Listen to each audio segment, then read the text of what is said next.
राम मंदिर, विकास और राष्ट्रवाद हथियार। 2024 में वापस आ रही मोदी सरकार। प्राण प्रतिष्ठा से पहले पीएम मोदी का मेगा रोड शो। 3 घंटे के दौरे में मोदी ने दिए कई सियासी मैसेज। चुनाव से पहले अयोध्या को इतिहास, धर्म और विकास की त्रिवेणी के जरिए 2024 की धुरी बनाने की कोशिश शुरू हो चुकी है।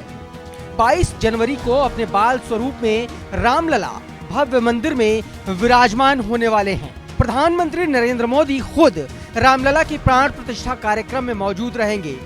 लेकिन उससे पहले आज प्रधानमंत्री नरेंद्र मोदी ने अपने अयोध्या दौरे से पूरे देश को यह मैसेज जरूर दे दिया कि भारतीय जनता पार्टी के एजेंडे में शामिल राम मंदिर पर वो कोई कमी छोड़ना चाहते नहीं हैं। और यही वजह है कि भव्य उद्घाटन से ठीक 23 दिन पहले प्रधानमंत्री मोदी अपने तीसरे अयोध्या दौरे पर लगभग 16,000 करोड़ की योजनाओं की सौगात देकर लोगों को यह मैसेज देने की कोशिश भी की कि उनकी सरकार जितना हिंदुत्व और राष्ट्रवाद के मुद्दे पर मुखर है, उतनी ही संजीदा अयोध्या समेत देश के विकास को लेकर भी। आइए सबसे पहले जानते हैं कि आज यानी कि 30 दिसंबर को प्रधानमंत्री मोदी ने अयोध्या में क्या क्या किया और कौन कौन से सियासी मैसेज देने की कोशिश की।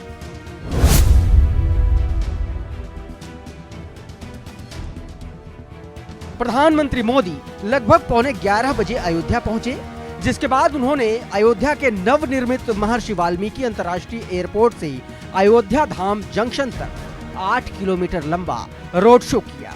रोड शो के दौरान 51 जगहों पर प्रधानमंत्री मोदी का भव्य स्वागत और पुष्प वर्षा हुई। इस दौरान 12 जगहों पर संत और महंतों ने उनका भव्य स्वागत किया।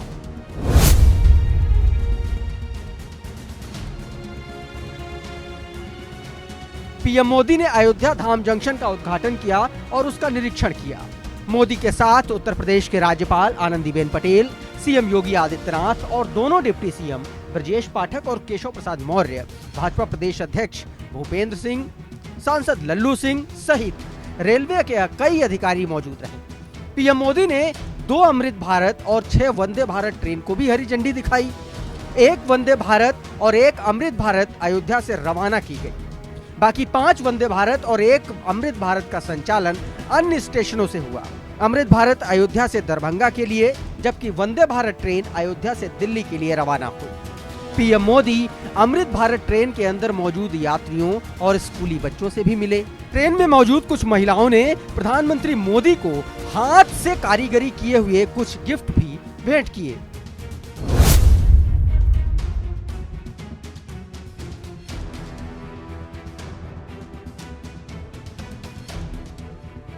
अपने व्यस्त कार्यक्रम के बीच पीएम मोदी बिना किसी पूर्व निर्धारित कार्यक्रम के अयोध्या की एक दलित बस्ती में पहुंच गए।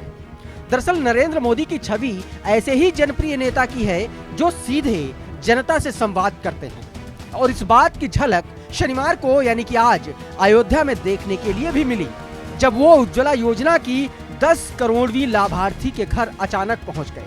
पीएम मोदी ने योजना की लाभार्थी के आवास पर चाय भी पी।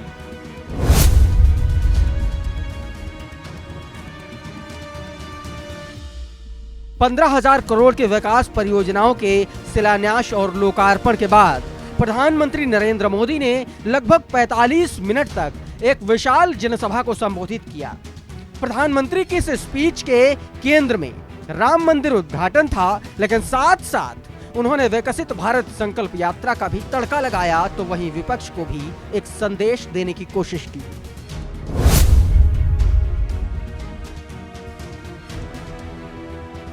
प्रधानमंत्री मोदी ने कहा कि यह ऐतिहासिक क्षण बहुत भाग्य से हम सभी के जीवन में आया है। हमें देश के लिए नौ संकल्प लेना है, खुद को नई ऊर्जा से भरना है। इसके लिए आप सभी 140 करोड़ देशवासी 22 जनवरी को अपने घरों में श्री राम ज्योति जलाएं, दीपावली मनाएं। इस दौरान प्रधानमंत्री मोदी ने राम भक्तों से एक और आग्रह किया। उन्होंने कहा कि 22 जनवरी को अयोध्या न पहुंचे, बहुत भीड़ होगी, बल्कि उसके बाद आने का सपरिवार प्लान बनाएं।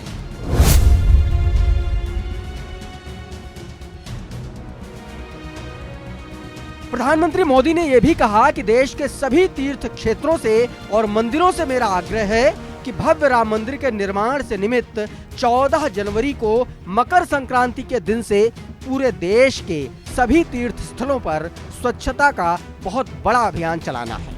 हर मंदिर में सफाई अभियान हमें 14 जनवरी से 22 जनवरी तक चलाना है। ऐसे में प्रधानमंत्री मोदी ने अयोध्या से धर्म, राजनीति, विकास के साथ साथ में स्वच्छ भारत अभियान के जरिए भी एक पूरे वर्ग को साधने की कोशिश की।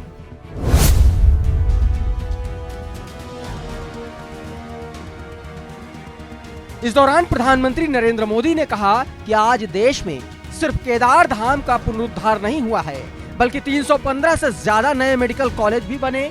आज देश में महाकाल महालोक का निर्माण ही नहीं हुआ है, बल्कि हर घर जल पहुंचाने के लिए पानी की 2 लाख से ज्यादा टंकियां भी बनवाई गई हैं। पीएम मोदी ने यह भी कहा कि एक वक्त था जब यहीं अयोध्या में रामलला टेंट में विराजमान हुआ करते थे। आज पक्का घर सिर्फ रामलला को नहीं मिला, बल्कि पक्का घर देश के 4 करोड़ गरीबों को मिला है। आज का भारत अपने तीर्थों को भी संवार रहा है, वहीं डिजिटल टेक्नोलॉजी की दुनिया में भी छाया हुआ है। कुल मिलाकर प्रधानमंत्री मोदी ने अपने 3 घंटे के अयोध्या दौरे पर एक ऐसा घेरा खींचा जिसमें राम मंदिर है, जिसमें धर्म है, जिसमें विकास है, जिसमें टेक्नोलॉजी है, जिसमें जातीय भेदभाव मिटाने का मैसेज भी। ऐसे में विपक्ष कह रहा है कि बीजेपी को रामलला को लोकसभा का चुनाव लड़वा देना चाहिए। यानी कि प्रधानमंत्री मोदी ने बिना कुछ बोले ही विपक्ष को बोलने के लिए मजबूर कर दिया। Bureau report, daily line.